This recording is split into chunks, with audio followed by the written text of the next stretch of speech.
All right. Hi, everybody. It's Hi. May 29, 2018. Joanne Richards here. And this is session number 3 of Family Recovery Essentials.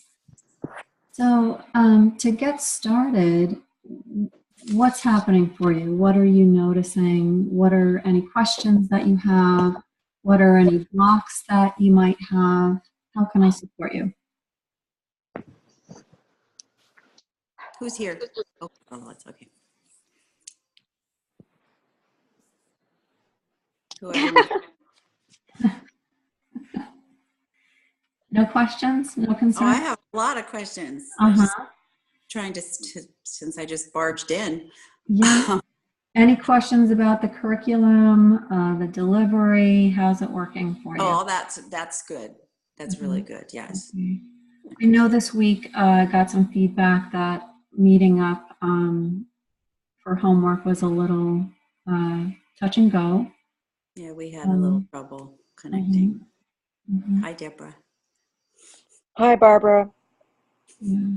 So that'll happen, but in the meantime, I love that we're going to schedule some one-to-one calls so that you can really get the hang of inquiry and how to find these turnarounds. Andrea. Yeah, I think I like it. Yeah, it's really the most powerful method I've ever come across to get out of fear. But you know, it's not for everybody, so that's why there's a lot of feedback. I'm gonna just put everyone on mute so that if you want to continue, if you want to talk, just unmute yourself, which is on the bottom left, okay? Otherwise, there's too much back feed. Great. So does everybody see where you can unmute yourself on that bottom left where the little microphone is? Yes. Okay. So just feel free to unmute yourself when you have something to say. Okay. Barbara, did you want to ask any questions or anything? And you're on mute. Okay, so I'm going to unmute. Okay. It's a rough go here. One of these days. Do you see the mute button on the bottom left? I don't see it. Can you hear me? Yeah, I can. Yeah, I don't see it. But I get this hollow back noise when everybody's not muted. Oh. All right. Should we try to mute again? Well, if everybody mutes on their own, that might be helpful. Okay. If you're on your phone, it's *6. I got mute. I found. Okay, great. All right. Okay. All right. So what's happening for you, Barbara? So, well, it's very interesting to do this. I've really dove into this because I feel like it's really going to save me in my sanity and my relationship with my son. And so just the issue, well, it's not really an issue. I'm doing a lot of these one belief at a time, like a couple times a day, because I want to sort of get it ingrained in me. And I've noticed that one of my obstacles, it's not really an obstacle, but one of the things that happens is I have trouble starting with a belief that I can work with. And so I wanted to see if when we do our work today, we can like talk about that a little bit, because I had one amazing epiphany which really carried me. It's understanding that this is possible, that I can now look at another person and know what was like blocking me between me and this other person. And so that has changed incredibly. And so I just need to learn how to do this a little more. Sure. Okay. So, we'll practice that. So what we do each time is we identify those thoughts first. And that's the first step, because if we don't have the thought, we have nothing to inquire into. So that's the first step. So why don't we begin? And that was part of the preparation for tonight, if you were able to get to it, was to start to identify some of those thoughts. I should pull that up for myself so I can see what it was that I asked you to do.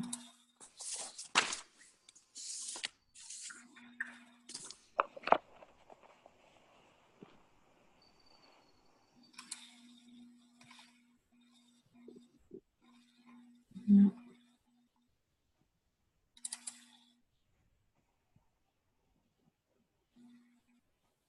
Okay, well, I'm not pulling it up readily, and I don't want to waste time doing that. All right, so I'm going to start to share the screen. Who all can see the screen? I can see you, but I can't see our worksheets. I can see you, Joanne, and I can see Barbara. Okay. And I can see a dragonfly or something, and I can see Deborah in the dark. Yeah, I can see the worksheet. Perfect, yes. Okay. All right. So tonight's topic is we're going to look at helping versus enabling. And these are words that we use. Again, we're talking concepts, really, not labels. So these are concepts that we'll look into, and then we're also going to look at honest communication. So we'll take a look at motives. When we're not aware of motives, they drive our choices. They drive our intentions. But when we raise our awareness to the motives, whether it's a motive to just love and give kindness and be patient, that's a motive. But when we have the motive to get something or to relieve our fear, that will get a certain result, and maybe it'll look great. It's just going to feel so stressful. So what we do when we question our thoughts is we come into this place of calm and peace and love, where our motive can be clear and clean, not from a fear-based motive, which will then help us to be helpful and help us to communicate more effectively. So last week we did the reality check, just to notice when am I arguing with reality, when am I in God's business, when am I in someone else's business. We took a look at a new serenity prayer, essentially like, God, help me to, remind me that I'm not you, which those things help us to release control.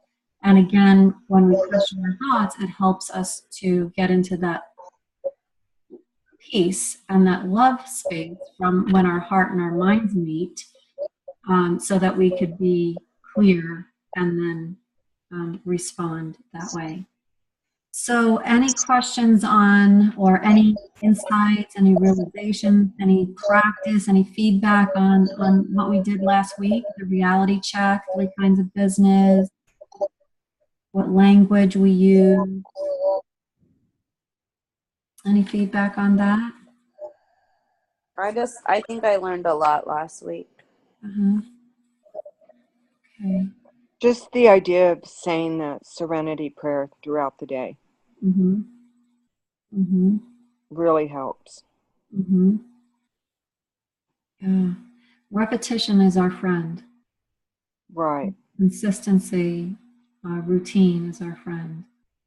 And just noticing without the label, without a story about it, and just noticing, okay, yeah, there I go again. I have a whole story, a whole future, a whole past connected to this thing that I'm experiencing. Okay, so tonight, when we talk about these topics, it will work unless you try to control things. So just notice if you go into control, and that could help you just to shift out of it. And this works unless you really refuse to change. But you're here, so I don't think that's an issue, right? And it works unless you really don't get honest with yourself about your motives, because we really do all have them. We want things. Everybody wants things. And then when we get what we want yet another thing. And that's just the way it goes. But it's okay. We just want to be conscious about it. Okay, so what I'd like us to do is just start by getting comfortable. I'm going to read something just for contemplation. And I invite you to just get comfortable. You're comfortable closing your eyes.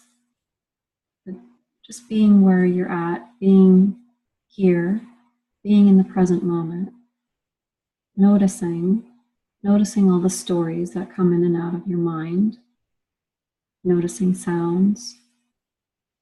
Noticing the to-do list if it happens, but noticing your breath and just coming back to the present moment by breathing and just sinking into your seat.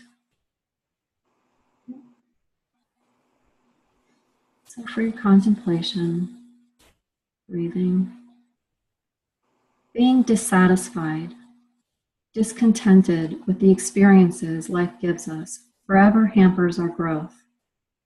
Reality is not our bane, but our gift.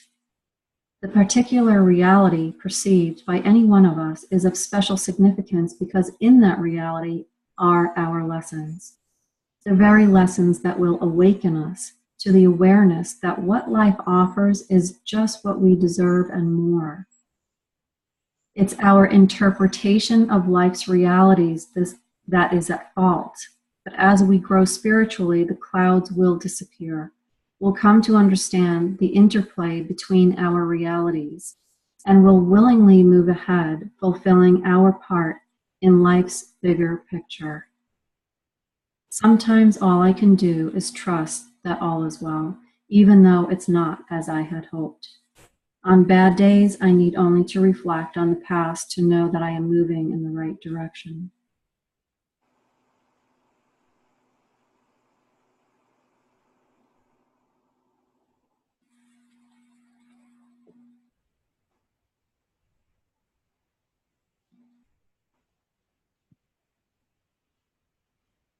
Any thoughts on that?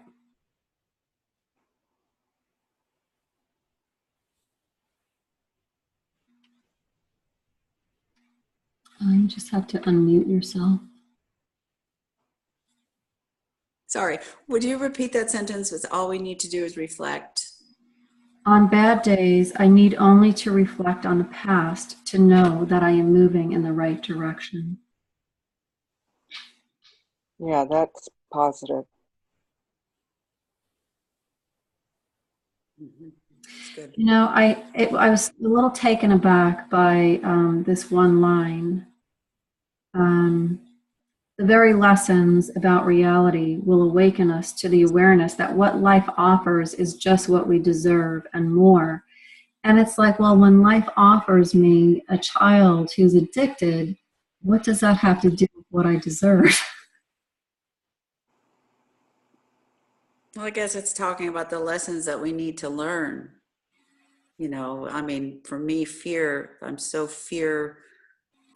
And so I know I have this kid so I'm just scared all the time. And so I know that right now, this is why I have to get a handle on it. It's my lesson. I'm not happy about it, but it's important. Maybe that's what that means to me. Thank you.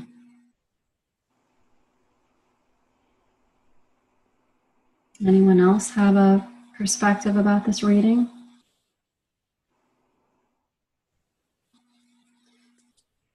So just notice how your body and your breath move through time, you know, even with just a reading.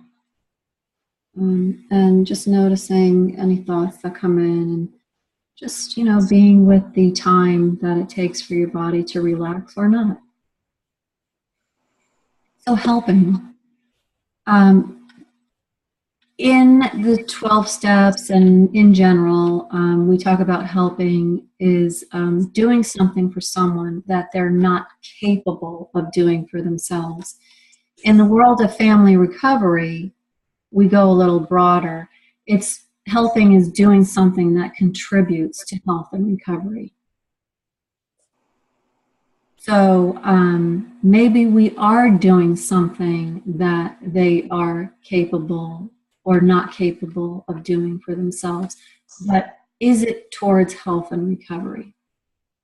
So we may find ourselves doing something for someone that they actually are capable of doing. We just choose to do it anyway because it is towards health and recovery. I like that. There are certain situations where, you know, we're going to get out of the box of what's helpful and what's enabling. If somebody, let's say, they are the sole breadwinner of the family and there are children involved, we want them to get to work. So are they capable of setting the alarm for themselves and getting themselves up? Yes, they are. But we're going to do that because we don't want them to lose their job.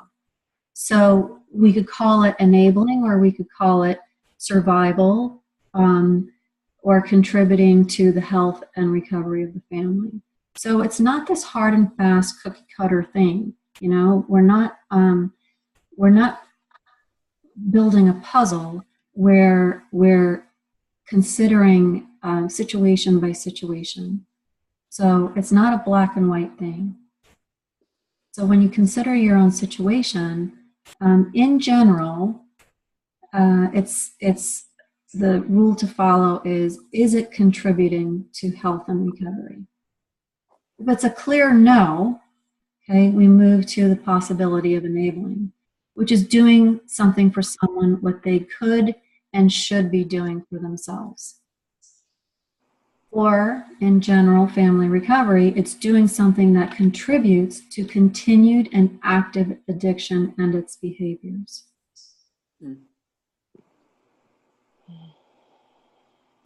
So,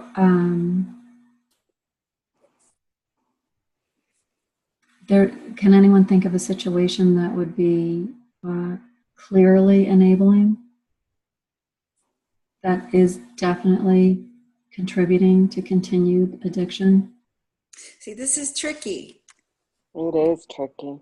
Yeah, like my thing and my exercise, it was money. It's and he asked for money, and all along the black and white thinking is don't ever give your kid money. But I agonized because I didn't know these standards, but does it contribute towards his health and recovery? Well, he was in sober living and he's paying for it himself, and he needed money to cover the rent of his apartment. So first I said, no, I can't, because that's enabling. You're never supposed to give a kid money. But then I ultimately did cover his apartment for this month. And I just feel so sick about it. But that's why this is beautiful, because maybe it's a little forgiving. Maybe it's not so black and white. Like I don't think I'm doing something that's contributing to his active addiction. I'm enabling him to stay in this sober living and also paying, does that make sense? Am I even making sense? So that he can continue his recovery. I think so. But like my therapist just pretty much just said, this is really bad and don't ever do it again. And you're really harming him. So that was a tough moment. So is he required to get a job while he's in sober? Right. He's working, but he just hasn't made enough to pay for his apartment.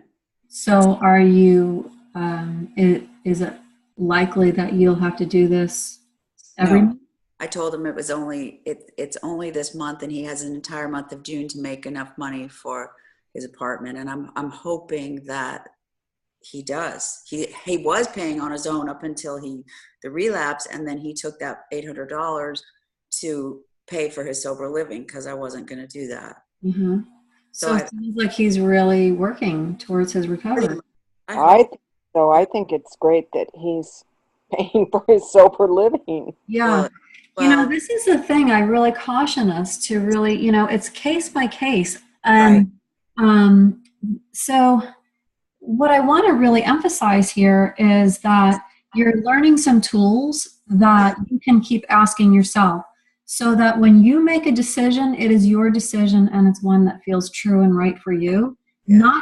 not someone telling you what to do or not to do. So Yeah. that whether you do something or not, it's you feeling that it's your truth with understanding. Am I doing it for the motive of fear? Is Yeah. it is it towards health and recovery, mine and theirs? Yeah. Like what you described, Barbara, is a one-time step up because this person is desperately trying. It seems that way. It does. I believe that I want to believe that he is desperately trying. So there are ways to do, like, okay, so if I'm going to pay for rent, do I put cash in their hand? No. I'm going to do it directly to a trusted, Yeah. source. Yeah. Trusted, Yeah. yeah. So there are ways to work around this, but just to give a guideline, are we doing it out of fear? Oh, he's going to hate me. He'll never talk to me again. If I don't do this, then I and did all that before. yeah. So That was 2 years ago. Yeah. yeah. So that's a very different motive, isn't it? It feels different, but there's always fear with me. Mhm. So this one was fear-based too, I'm Mhm. sure. But I'll just have to learn, how to acknowledge that more. I mean, Mhm. this wasn't purely, of course I wanted to help him towards his health and recovery, but I was also scared that if I didn't pay his apartment, he might leave the sober living and go back to his apartment. So I was trying to manipulate his situation a little bit too. But Mhm. what, there's just, I feel like having this conversation right now is really forgiving and great because I was really beating myself up for it. But I think that I can sit better with it right now. Yeah, Because, and fear is a teacher. Fear is not the enemy. It's okay. just an invitation to say what is really going on for me Mhm. and in me. So, yeah, if we didn't have the addiction story, it's like, oh, you know what? My son might get kicked out of his apartment if he doesn't make the rent this month. And I'd probably say that's not enabling. I'm going to help my son. Now we add the story of addiction and we call it enabling. Yep. But it's a one-time thing towards stable recovery. Yeah, I hope. Yes. Because he's been doing fine for a year. So I think he can. So here's more about enabling is denying that negative consequences continue and continuing to think that you're helping when the problem persists. Not much is changing with the enabling. Not the fear, not the problem, nothing, not much. Where the recovery is not increasing, the problem is increasing. That's good. So when enabling, we provide maybe a much more comfortable environment for our loved ones to continue behaviors. Even if they're not using, are they moving towards health and recovery, and do their behaviors show this? So enabling may feel pretty uncomfortable. It's going to feel off because in your heart and mind, you are most likely getting a very, very good idea of what's not helping. If you have a pattern of, quote unquote helping, but it's not really helping, it's going to feel off. And the fear, you're going to be uncomfortable because those fears are going to show themselves. And that's your signal. That's your signal like, whoops, what I'm doing might not be helping. So if you get still in that, your fear is going to be your teacher. So welcome it. And you might notice that your motive is to avoid or relieve any guilt or shame. It's going to be to avoid confrontation, conflict, or abuse, and any discomfort of change. Mhm. Well, if I change my response, then what? They're gonna hate me. It's gonna cause my family to hate me. It's gonna cause an argument. That's all fear-based.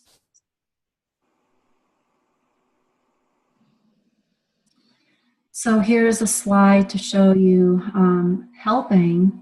So we kind of have a good idea of what enabling is, right? It is manipulating. It is trying to get control in an uncontrollable situation. That's why we enable. And it's fear-based. We're trying to rescue someone. A one-time rescue does not mean you're rescuing. It could mean you're helping. Rescuing is, I'm going to keep doing this because I'm trying to fix you and because I'm so afraid that you can't fix yourself. So I'm going to control and manipulate the situation because I think it's taking care of my anxiety, but it's really not because I continue to have anxiety. I'm trying to solve something that is not mine to solve. And it's not getting solved. So that's like the story of enabling. And helping will feel empowered. And you'll feel like you're empowering a situation. It's having empathy without taking full responsibility for someone's life or their choices. And it's encouraging. It's a forward movement. You're listening, you're not fixing. And you have a deeper sense of relaxation about it. And you're concerned, you're not crazed. That's helping. So start to notice those things that you have done. What have you done that you're like, oh, I feel really good about that. I helped in that way. Can you each share an example where you were accepting, you were sensitive, realistic, you were addressing issues, you were responsive with awareness? It was in the short term. How did you help? See, I teeter-totter back and forth from both. I see where I do both. Mm-hmm. But it's a learning experience. Mm-hmm. Yeah. So when you're teetering, are you aware of whether you're doing one or the other? Deep down, I think I am. Mm-hmm. Good. Barbara, Liz, or Lisa? Where have you? I've done all of these. Yeah.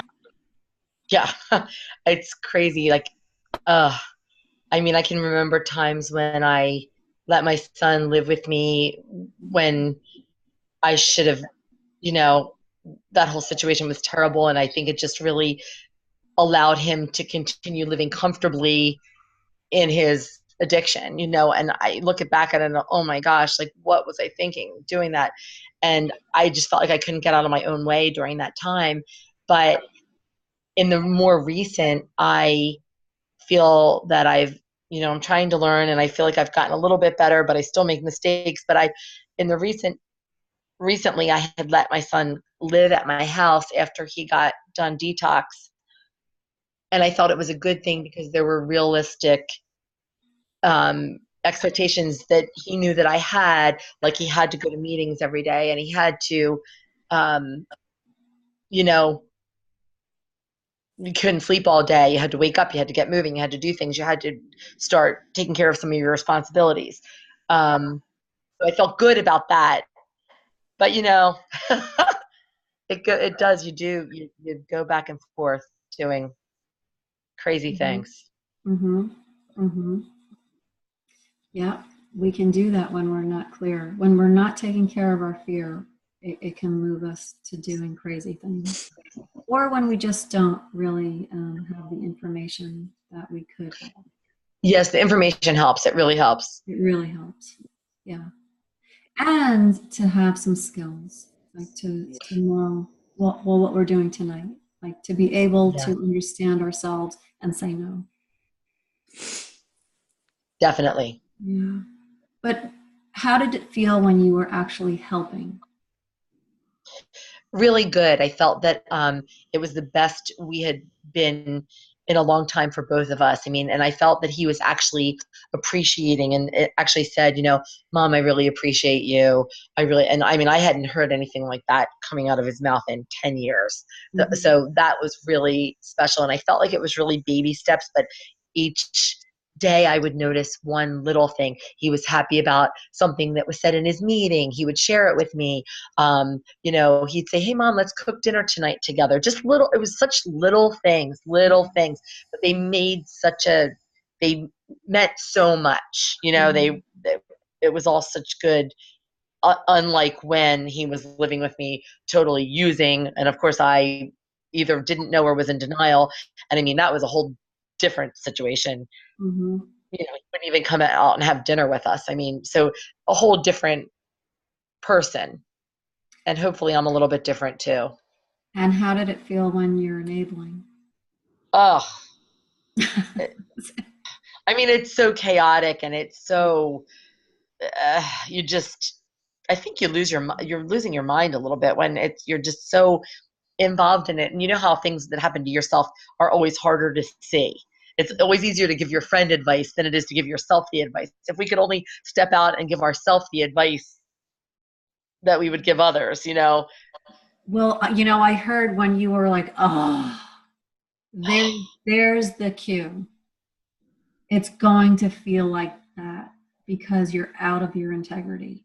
You're out of what you know is really true for you, but you're doing it out of fear. Our true nature is not fear. That's why it feels so ugly to us. Our true nature is one of peace and love. And when we're out of that, it just feels off. We're unclear. That voice deep down that so often we ignore, and I don't know why. At least I know I ignore it. And there's that little voice telling you something or that gut feeling. And so often, I wish I would just listen to that gut feeling because that gut feeling never lies. Yeah. And the other side of that is maybe it's like, well, I can't say no. I can't say no because there's fear. Right. Yeah. I just don't have the words to say no. Or they're Yeah. going to get mad at me. It could be Right, my fear. last conversation and I just said no. Hmm. It's like So, fear of the future, not even fear of right then. right. Yeah. So this fear is a gigantic consideration for us. It's just that we've got Or to gonna make their honor it and take care of it.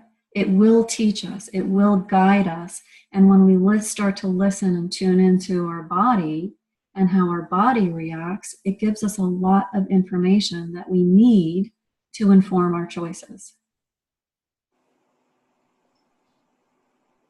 So it's not like, oh no, fear, oh no, I feel so anxious, oh no.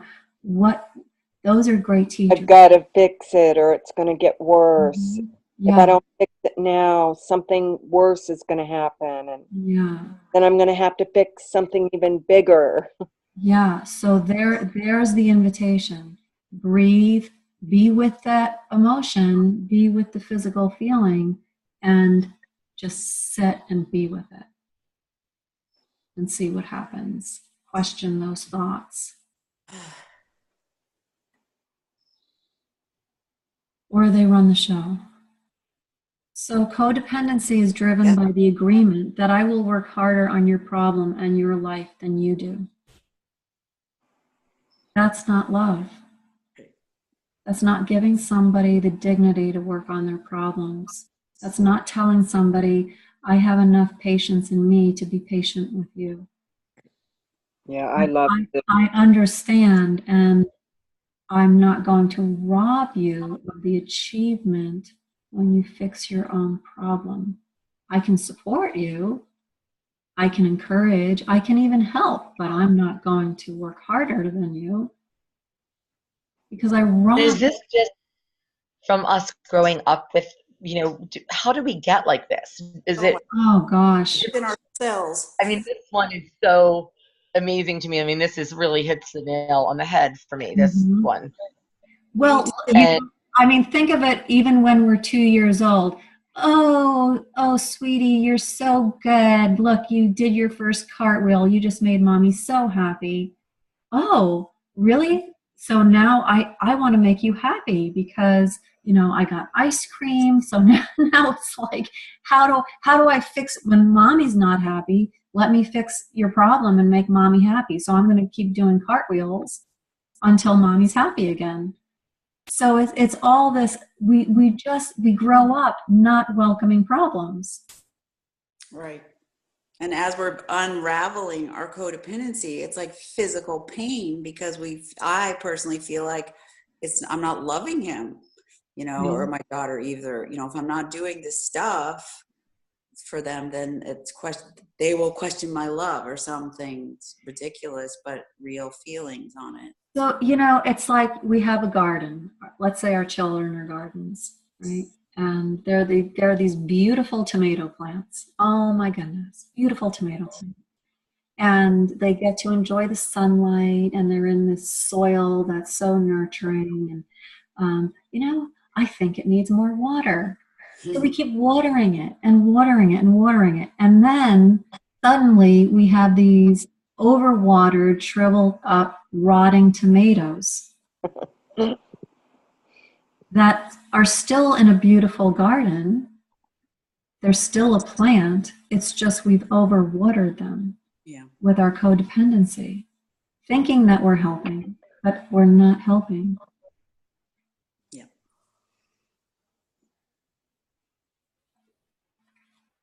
Okay, so let's, if you have your thoughts already prepared, great, I'd love to hear them. So please identify them using short sentences, and this is how we first get our thoughts. If I don't help my child, think of a situation where they need you. They're going to get in trouble. They're going to suffer if you don't help them. What does that mean? Well, I wrote something bad could happen. Something bad can happen. What else? means that I don't care. I don't care. If I don't help, that means I don't care about them. That they'll feel unloved. Yes. They'll feel unloved. That Lisa. I'm trying to find Yeah. What other thoughts? They will feel unseen and unattended to and unloved. Mm-hmm.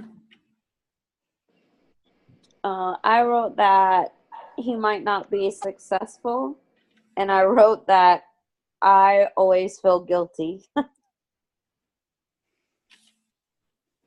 So guilt will consume me? Huh? Guilt will consume me? Yeah. Okay, so when when you say it means that I don't care, are you saying they'll think I don't care, or that you'll think you really don't care? That in my book, it's they think. Me too. But Yeah. now it's really interesting because it's like twisting around. It's like, oh, it's really me that feels like that, not really them. But yeah, I agree. I would think it was they would feel that I don't care. Yeah. They'll think or feel I don't care. Okay. All right, so when you're identifying thoughts, it's good to project it out there. So something bad can happen out there. They'll think or feel I don't care. They'll feel unloved. He won't be successful. Guilt will consume me. All right, so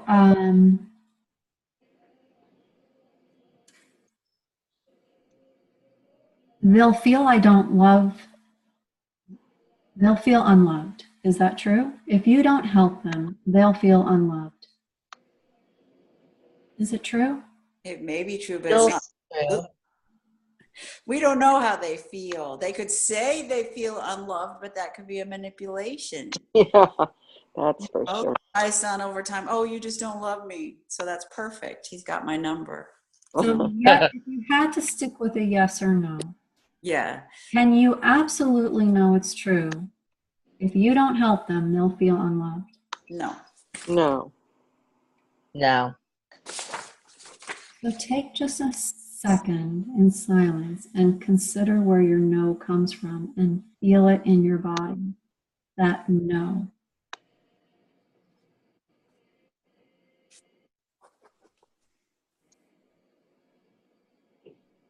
So when you consider the situation where you're not helping them, how do you react when you believe the thought, oh no, now they're going to feel unloved?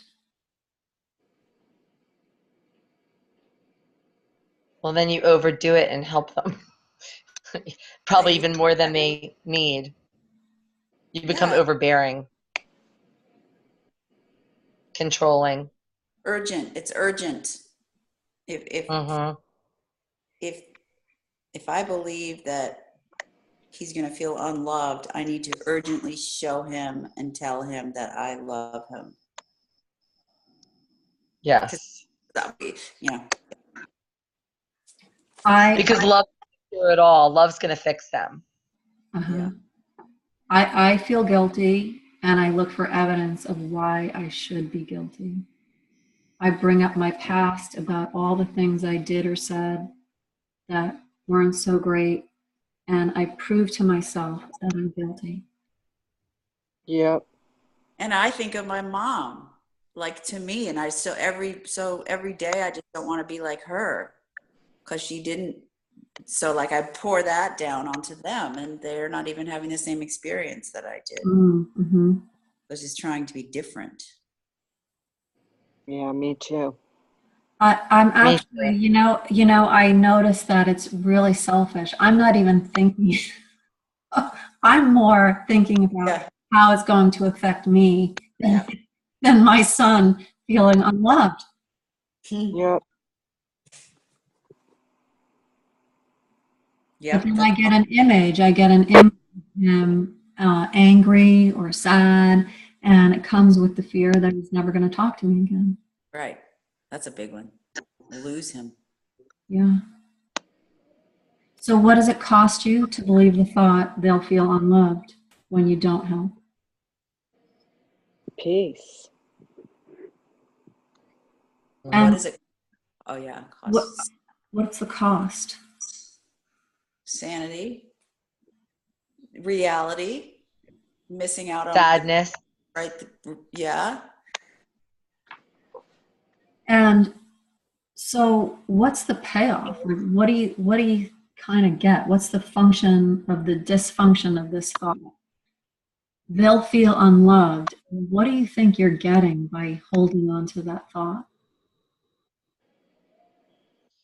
I mean, really nothing good now that we're talking about it.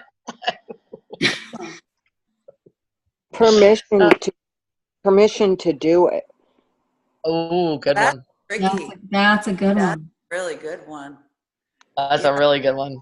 We're like telling ourselves we need to do this because they'll feel For them. To ease our anxiety. And Mm.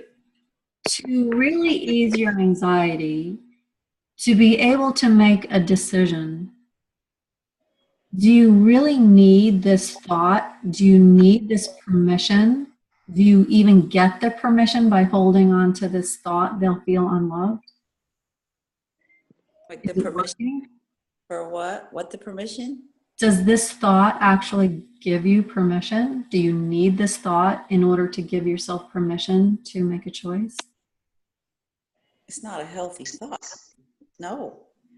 But I But I think think we do give ourselves permission to have that thought so it lets us continue to enable. And does that Because bring if we didn't have that thought, we wouldn't do it. If we So didn't we have the can, thought, it wouldn't give us the permission so to. we can stay comfortable and not feel uncomfortable. Yeah. So does that bring you peace or stress? No, it's stress upon stress because I just pulled that thought further, and that thought is now showing that if he feels unloved, then he'll use drugs, then he'll die. So it's like it's all Mhm. these levels so Yeah. urgent, because I was trying to figure out why I just get like that urgent. Yeah. But so yeah, sorry, interrupt. Okay, so in your situation where you are not helping your child, and I use that term loosely, help. Okay. Okay, when you're Means they have to help themselves. what's that? It means they have to help themselves. If So I don't help my child, it yeah, means that they have to help right. themselves. So who would you be without this thought? If I don't help my child, they'll feel unloved.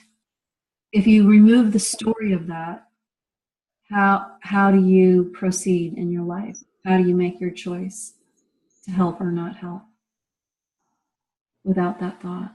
Feels like, I mean, it feels like I'd get out of my own way, and then I would see like from my heart instead of just standing in front of myself all crazy. I would, it would be a lot better.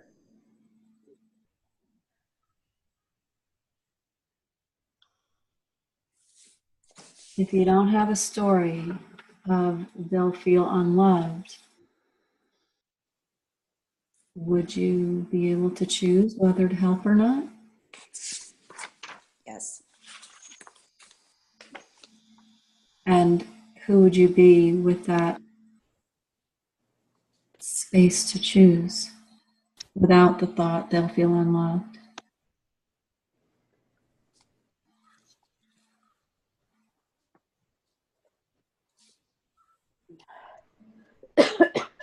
I'd be in the room with him, first of all. I'd be like looking at him in reality, and instead of being blinded by this thing that he's going to feel unloved if I, don't do something. So who would I be? I'd be authentically able to be present with him in the room if I didn't have that thought.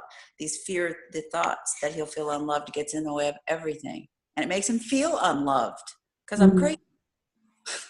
Well, I mean, that sounds very loving. What? It sounds very loving to be present. That's the goal. That would be wonderful.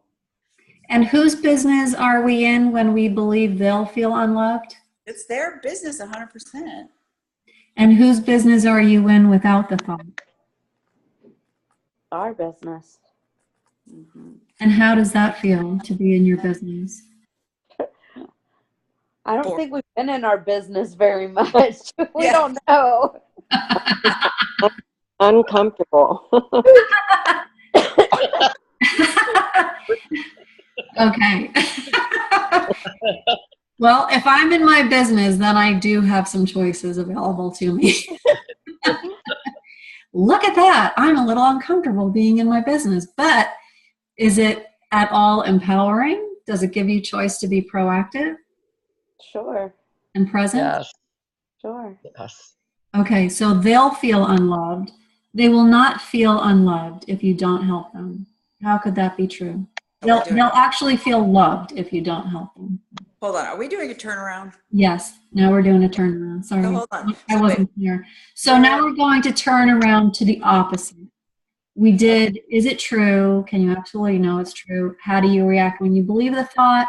Yeah. Who would you be? How would you live without the thought, without the story of it? Now we're going to do the turnaround. This is a turnaround to the opposite. You just flip it to the opposite. They'll feel unloved. They'll feel loved. They'll feel loved. How could that be true? They'll feel loved. Well, you'd have to look at what you said earlier about the dignity of them being able to make their own life. Like if I don't help him, he may feel loved because he'd be like a grown adult. And we'd be giving them trust. Yeah. Right. Yes. That was good. Mm-hmm. They'll feel loved. How could that be true when you do not help? This is so crazy. It is.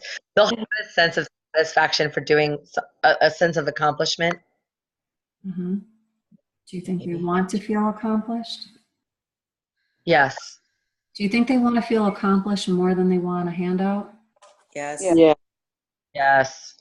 Do you think they want to earn our trust? Yes. Yes. They So then would- why would they ask in the first place? See, this is complicated because like, That's what addiction does. oh yeah, that's what we have to look at. So they ask this question. Yeah, Right. because Underneath. they have to learn to trust themselves too. Look, they're not used to feeling achievement. You're And right. they're believing their thoughts that they're not strong enough. So we hold on to their hope. We hold on to believing in them when they can't.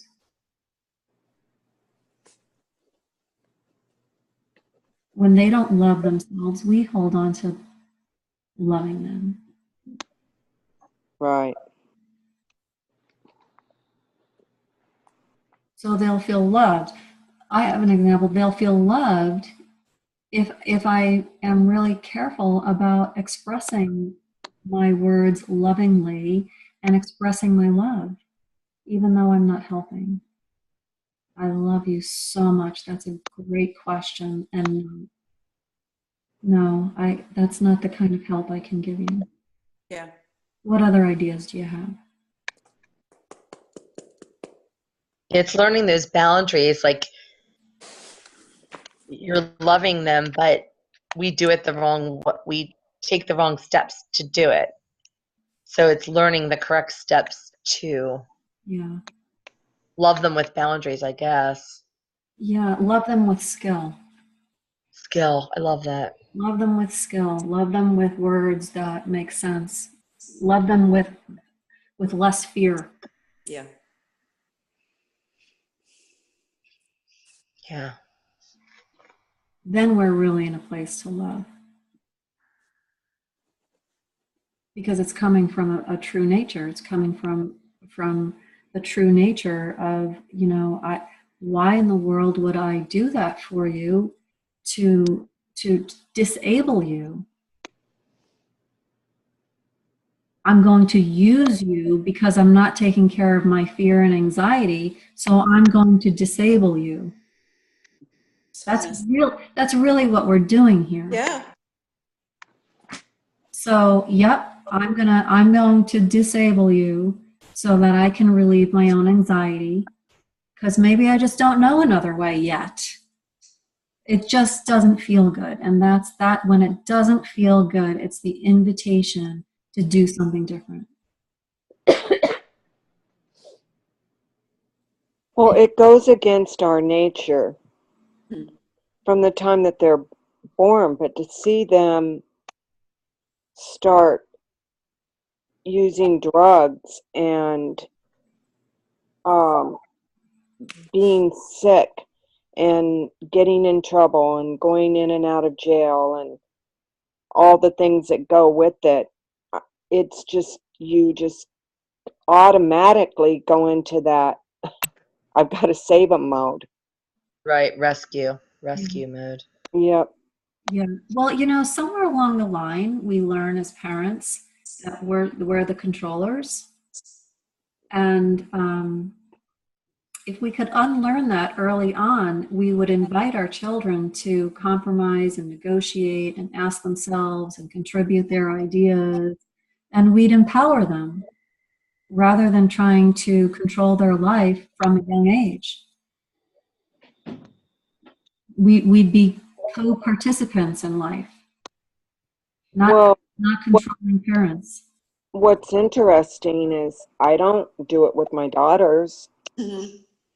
I don't try to control their lives. Well, I noticed for me, I would squeak in my advice. I'd get it in there like, I'm gonna, And even, you know, with my questions, it's like I would do it with a motive to change his mind. He's not addicted. Mm. Oh, I'm gonna ask it in such a way, but my motive is to change his mind because I Oh, know what's better for him. that's a hard thing to change, though. Well, I just sorry. noticing the manipulation. It's like Yeah. it's still out of fear.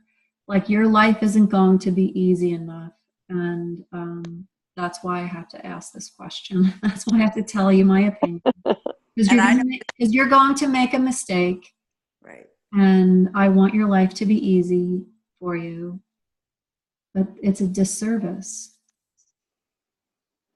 And when we're trying to convince our kid, I've noticed I repeat myself over and over. Where that's the Oh my God, so trick. do If I. you say it once, you're saying it to give them impart Yeah, information. that's a good one. Say it over and over and over and I'm over just gonna again. drill it into them. Yeah. Yeah, and I try to Oh note my God, I when do I'm that. saying things. Yeah. So now we're teaching our children. Yes, I'm trying to help you, but we're teaching them to shut us off. Well, of course, yeah, you're right. Yeah. Oh, my son tells me, he'll say, I heard you the first time, Mom. Yeah. So there it's like, oh my gosh, thank you for teaching me to stop repeating myself and to stop trying to control you. That's good. Now we're in conversation. We're back to connection. Right, because yes. It's so good. Like, oh my gosh, thank you so much. Good reminder. Yep, So what are your ideas, honey? yep. Mm. What can you do differently? What do you think I can do differently? Our Yeah. children have very good ideas. And in communicating, you know, it's allowing the space and providing it and inviting them to be in that space to think on their own 2 feet, whether they share it or not with us. At least we're opening up the space for it. And now we become a trusted source of not dumping our crap onto them. Yeah, they need to trust us too, huh? Mm-hmm. Just like we need to Yeah. trust. Yeah. It's not their job to take care of us. It's just not. And they know it. Here's another one. They'll feel loved. How many times have you heard someone in recovery say, my God, I knew how to manipulate my parents, and they kept enabling me and kept enabling me and kept enabling me, and I knew it. I knew how to manipulate them, and I knew how to get everything I wanted from them. But I knew also that it was killing me.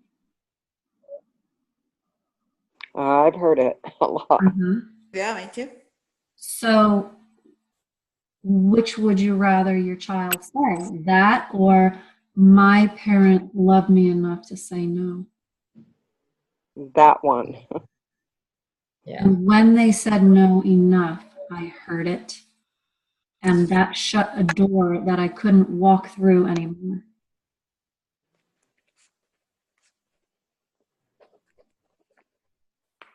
Yeah, that's good. And now we start to contribute to the possibility of recovery. We're only talking about possibilities, right? Not guarantees. I would like a guarantee. Too. Mm-hmm. Yeah. Life's handbook didn't come with those, though. Okay. All right. So we just did a little inquiry on that. And I might have this somewhere else, but you don't have to justify, apologize, or rationalize the healthy boundary you're setting. Don't argue about it. Just set the boundary calmly, firmly, clearly, and respectfully. It's a kindness. It keeps you sane, and it just puts the parameters on this relationship so that everybody can develop a new sense of clarity, a sense of trust. And we'll get much more into boundaries in a few weeks. Okay, so what specific ways can you help or not help in your current situations? And just notice if you have an underlying motive due to fear. Because when you do have that as your, like, it will relieve my fear. If that's the solution you're looking for to relieve your fear, it may move you into enabling or disabling or contributing to the addictive behaviors. So even if we take out the words enabling or disabling, it's a contribution. You're either contributing to recovery or you're contributing to the continuation of insanity. Right. Yep. And it can be a very fine line, Yep. but it's going to be fear or love that can be the guide. So welcome the fear because it can guide you too.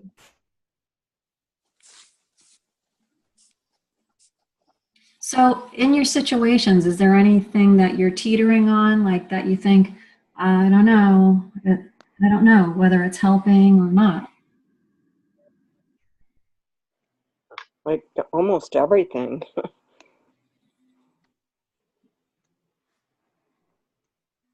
Yeah, I have one. Mhm. It's that he, Garrett, the boy, young man, his passion is music. It's his true love. And so he works in a studio in the back of our house with like clients and does recordings and things. It's a sober studio. It has been for like 2 years. But now that I'm teetering, like people have told me to take away the studio, and then I feel like that's yanking away something that really means so much to him, and so people say take away the studio and he should just get a real job, like whatever, at Nordstrom's or something. And he did that before. He's had those kinds of jobs before, and I just feel like I don't know. I just hope what I'm doing is right for him. I want to be the best mom with the best boundaries for him, and maybe I'm giving him too much by letting him use it. Oh, I don't know. What? Sorry. No, I I think that that's such a good thing that he does a sober. I, that seems so healthy.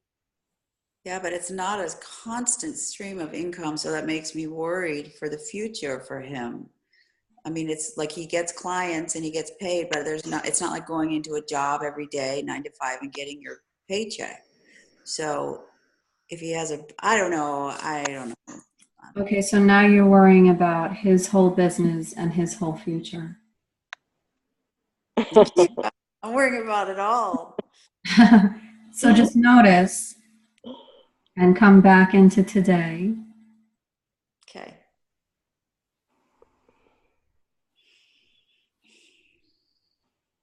And if you're not worrying about the future, just notice what other kinds of ideas are gifted to you about the studio.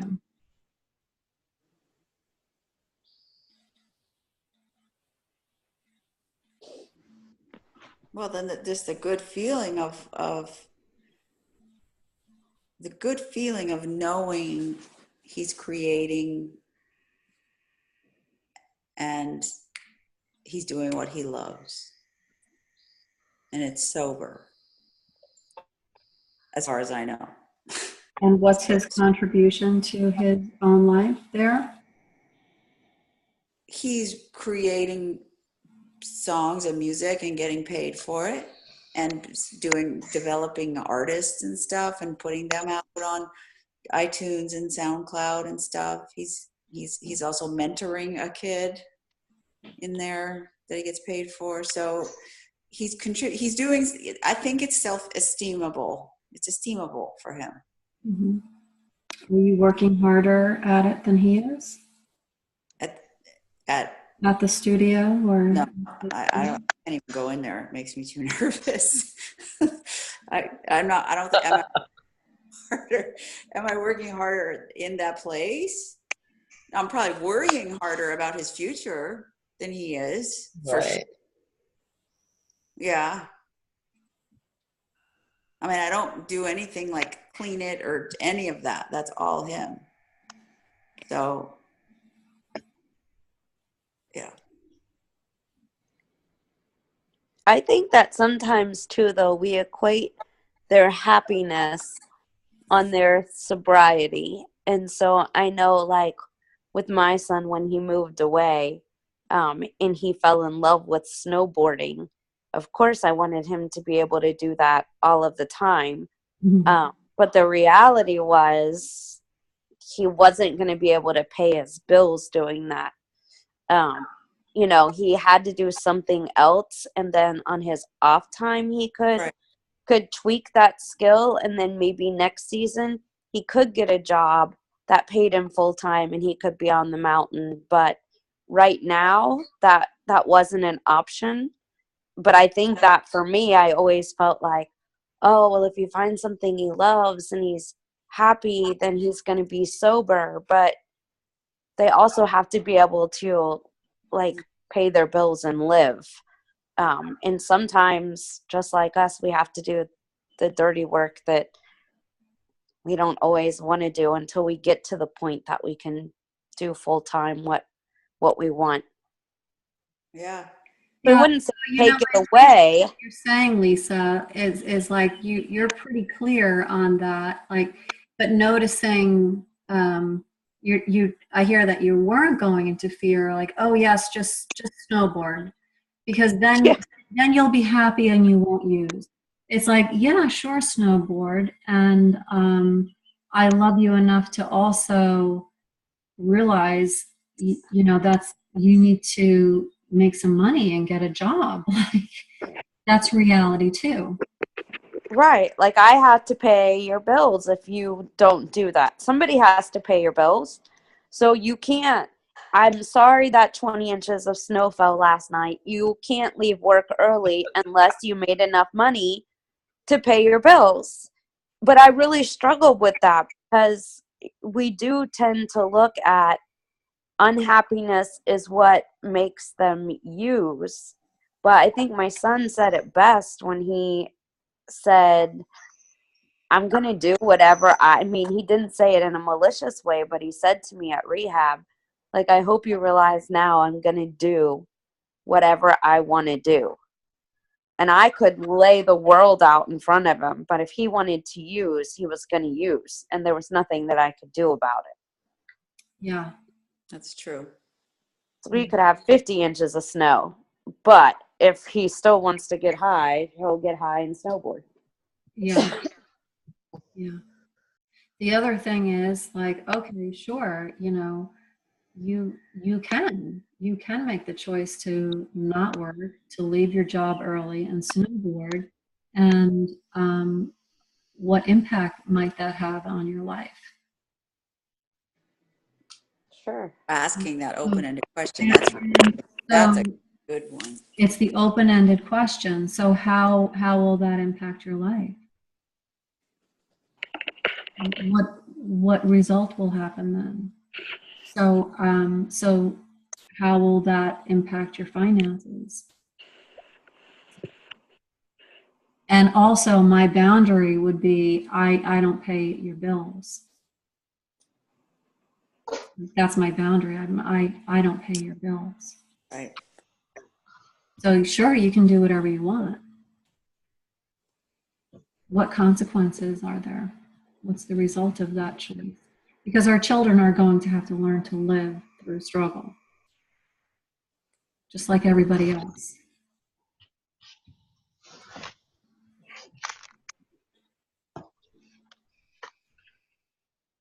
Okay, so really, I invite you really either with your homework partner in discussion or really for you, consider your current situations and what might occur in the future. So this is a good way to go into the future, you know, and have your contingency plan. What are the healthy ways to help? What open-ended questions can you use that are helpful to converse in that way?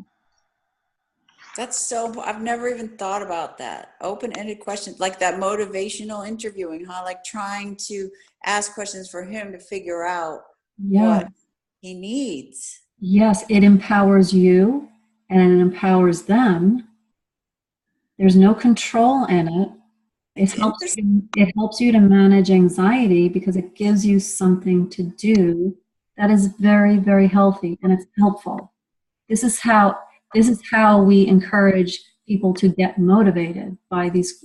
That's why it's called motivational interviewing, because it helps to get people motivated because they're thinking on their own 2 feet. It's forward movement. I'm progressing forward. It's self-motivating.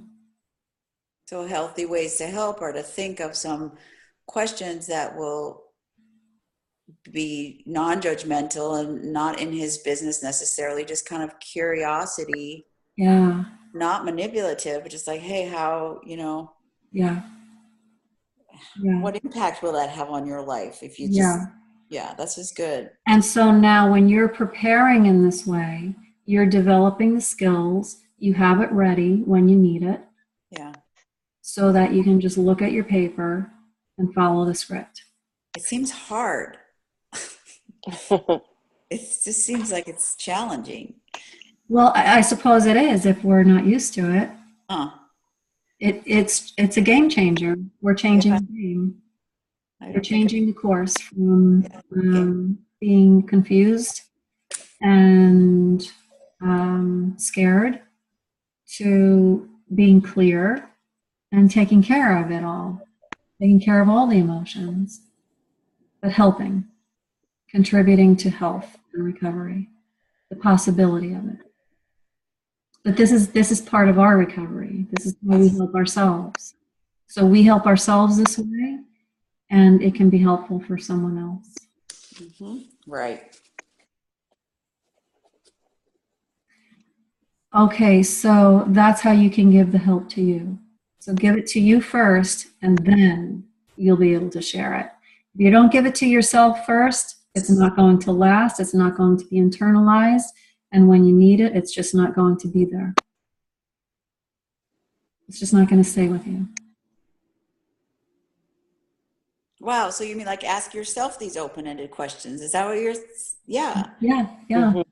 Whatever you're going to give to your child, give to you first. Mm-hmm. Oh boy. It's about time I do.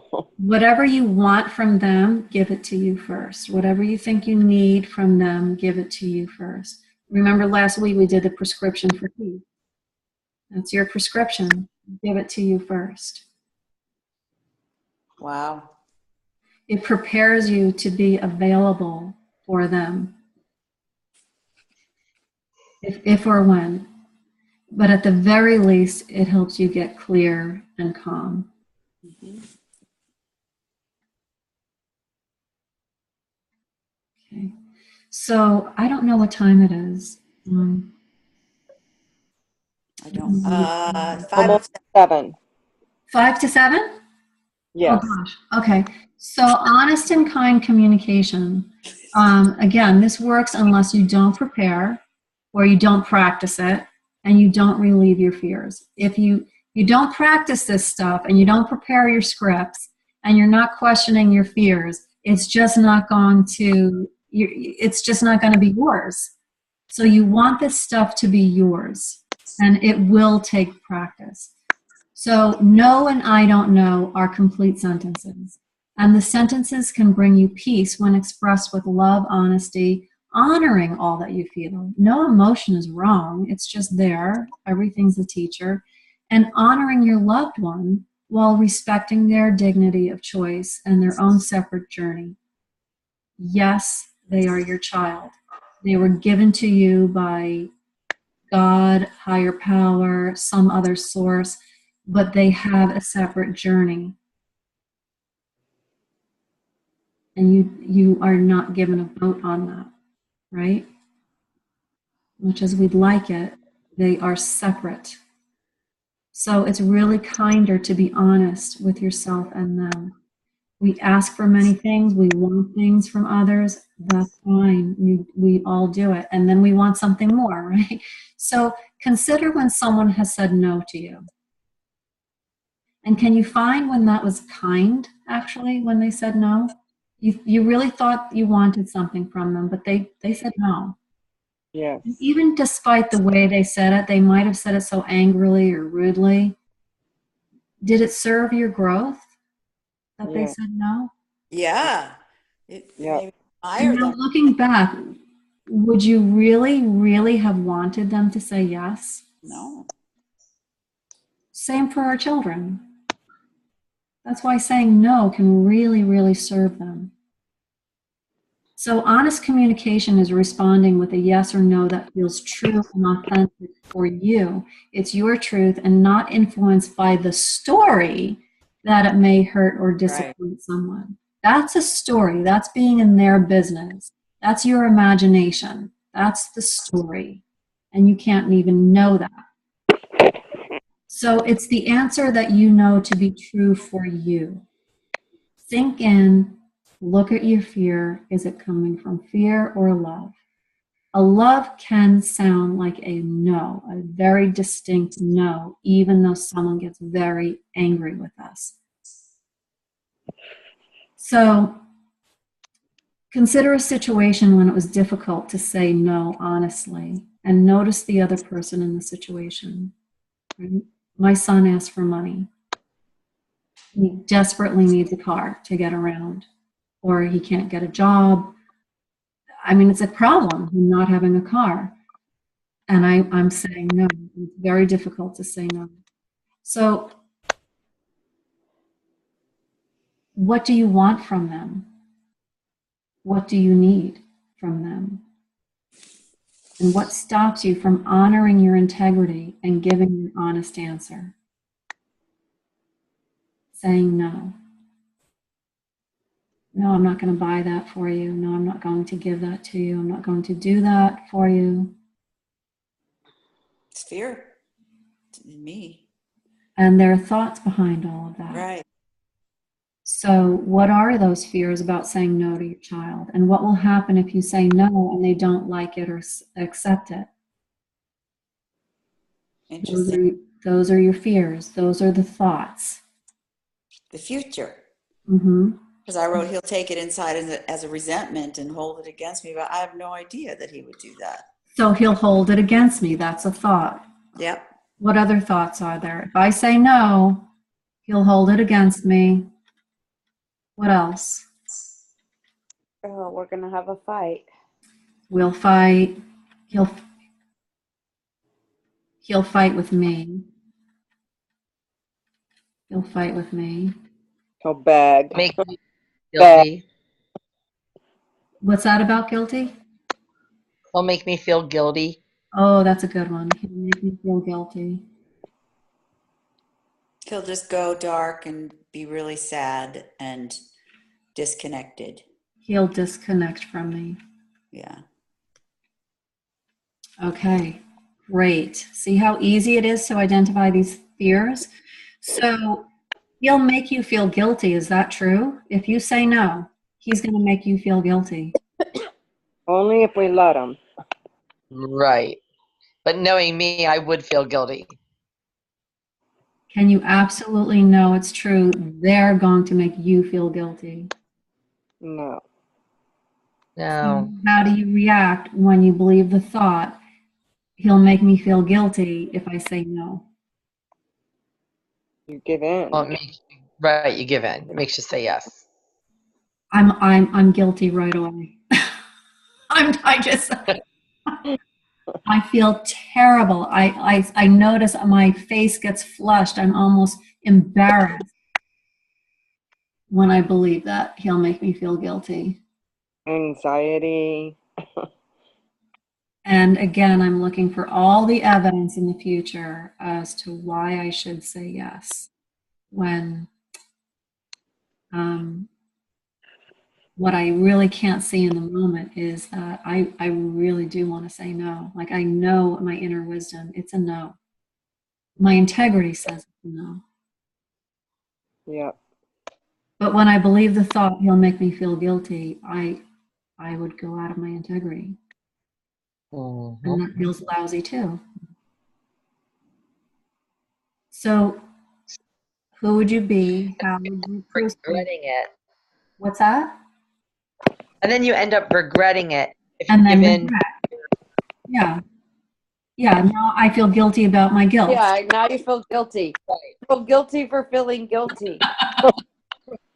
I'm never leaving the house again. What's wrong with us? So who would you be? How would you proceed? How would you live your life? How would you answer without this thought? If I say no, he'll make me feel guilty. And you just say no and move on. Yeah. My answer's no, and that's it.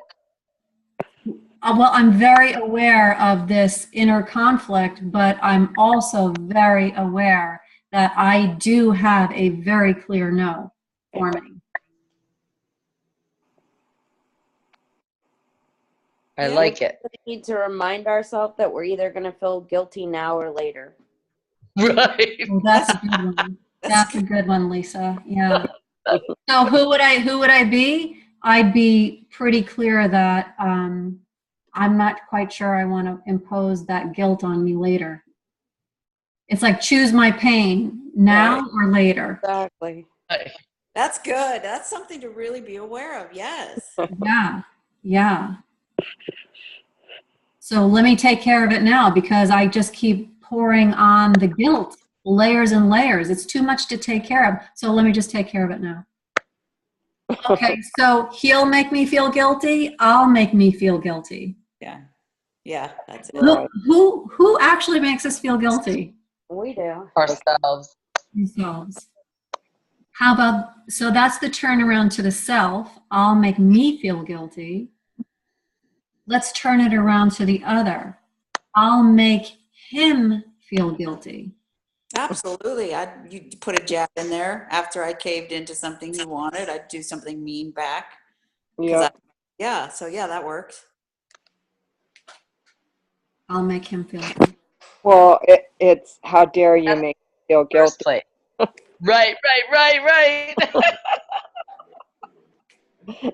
Well, I have an example. Like when our children know that they are successfully manipulating us to say yes when they know it really should be a no, Yeah.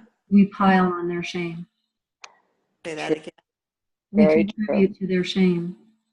Oh, yes, I'm sure underneath. We contribute to them feeling guilty and ashamed because they know they're using it. You can see it on their face. I can't. So is that I love? can see it on his face. So would you rather say no or make them feel ashamed? Rather say no. Yeah, it's an act of kindness, isn't it? Yes. When we put it this way. Yeah. Yes. So this is all the stuff that's underneath these unquestioned thoughts and situations. So I have a question though, because I really like what you said. By caving in and giving in to their manipulations, we contribute to their shame. But isn't that just like that's a future fear? So we don't really know even on this one. Do you know what I mean? Well, yeah, we kind of do. I do. Like that feels true for me. It feels totally true for me. Well, then there it is. That's not future. That's present. That's truth. That's your truth being revealed. Yes, for the future, but it's truth right now. And it feels in my body truth. It feels solid in my and body. That's how you know it's your truth. Yeah. Okay. Your body, you see that mind, body, spirit connection? Yeah. It all works together. When you're in truth, it's like, boom, I just got grounded.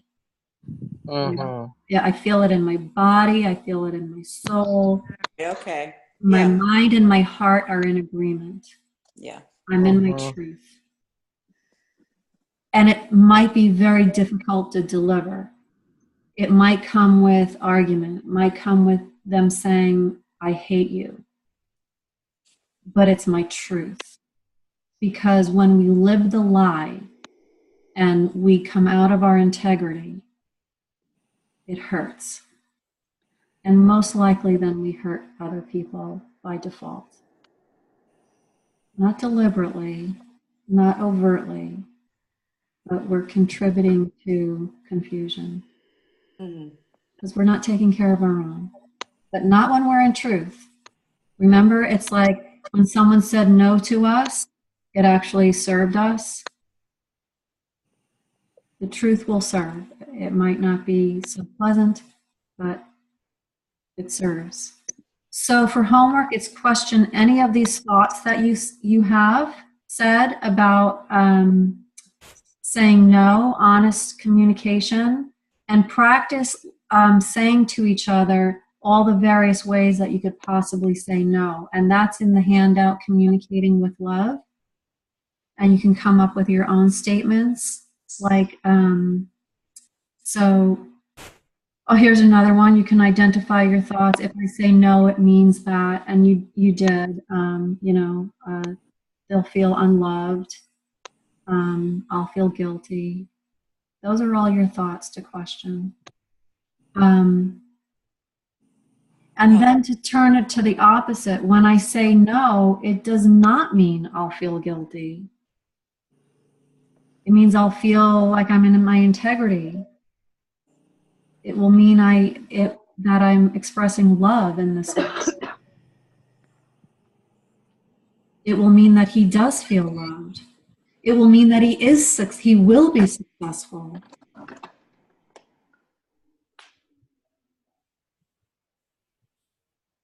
When I say no to myself, it means I won't be successful. I won't feel loved. Guilt will consume me. I'll hold it against myself. I'll be fighting with me. I'll disconnect from me and from him. See how this works? Mm-hmm. So you can be a good person with a kind heart and still say no. And actually saying no is a great kindness when it's an honest no. So consider how an honest no to another is a kind yes to you, and how your yes may serve them now or in the future to develop their own success. So examples are I love you, and no, I understand, and no, I don't know, I'll think about it, and then really establish a respond time. And just keep repeating that. I don't know, I'll think about it, I'll get back to you. I'll get back to you in 2 days. Or ask me another time. And when you say ask me in 2 days, they might have solved it on their own in 2 days and didn't need you after all. Yeah. I hear you, and no. Do you have a solution or suggestion? That doesn't feel true for me, and no. So notice that I'm using the word and, because and connects. But has an energy to it and can create tension and argument. So it's using the word and. I understand and no. I love you and no. And that respects their request, because we all get to ask for what we want, but it helps you respond in a clear, kind, and honest way. So practice saying no. Again, until this stuff is lived, it is not your self-realization, and so it has no power. So practice saying no. Practice getting through your fears, questioning them. You'll need it when you want it. So homework, again, is your daily breathing, your daily gratitude. Do inquiry on at least one of these thoughts that you've identified here, or more that you might identify. When you tell your story, that's where your thoughts are. That's where you'll be able to identify them, and really practice hearing yourself, even if you say it in the mirror. I love you, and no. I hear you. I hear what you're saying. I understand, and no. Oh my goodness gracious. That's going to be good. Yeah, I hear you, and I don't know. I'm going to think about it. Thanks for asking. Come back to me in 2 days, or I'll give you my answer in 2 days. Mhm. So also remind yourself of the times that you've been helpful, and really get a good sense of how that felt, what that was like, how you experienced yourself, and how it connected you in relationship. Because that's what we want to duplicate. It's okay, you know, we focus on what's going wrong, but we want to bring focus to what's going right. Yeah. And to know that helping, being helpful, is contributing to health and recovery, to your own and to theirs. That's being helpful.